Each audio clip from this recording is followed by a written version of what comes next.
We're always excited on the show to find new, talented voices that can contribute to our program. So we are very pleased to welcome our newest contributor from South Africa, Mr. Trevor Noah. Trevor, thanks for joining us. Nice to see you. I gotta be honest, John. Africa's worried about you guys. You know what African mothers tell their children every day? Be grateful for what you have, because there are fat children starving in Mississippi. And that was fresh-faced 31-year-old comedian Trevor Noah, the new host of The Daily Show. Comedy Central announcing Monday Noah will be replacing Jon Stewart upon his departure.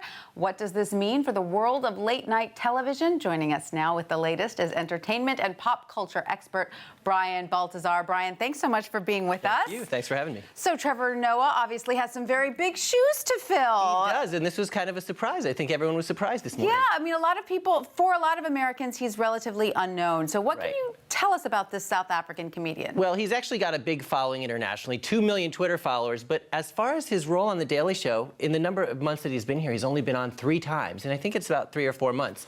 So we haven't seen a lot of him on the show. Right. So I think that adds to the shock value that this guy that very few of us know is going to be taking on a very big role. Although he was the first South African comic to appear on Leno and two late-night television shows, actually. Absolutely, and a very talented guy. Do we know who else may have been up for the job or who else was being buzzed about? I'm curious why it seems so hard to have a woman break through to this late-night boys club. Right. Well, there was a lot of, I don't know if it was buzz, if not wishful thinking. Yes. Because truthfully, we really didn't know that Jon Stewart was leaving. Even the network didn't know he was leaving until the last minute, really. So there was some talk about maybe Chelsea Handler, Amy Poehler, Tina Fey. The truth is, they all have projects going on. They're too busy. They don't want the job. I think it was hopeful.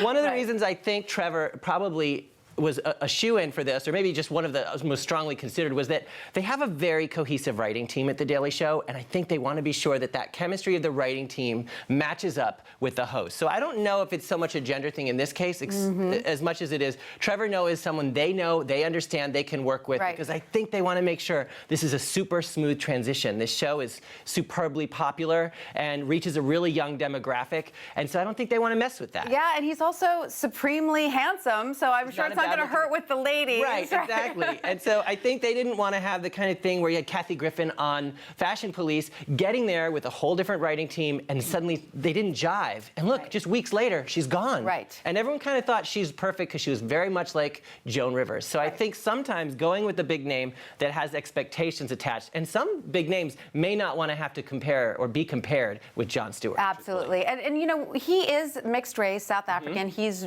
used that for his material a lot.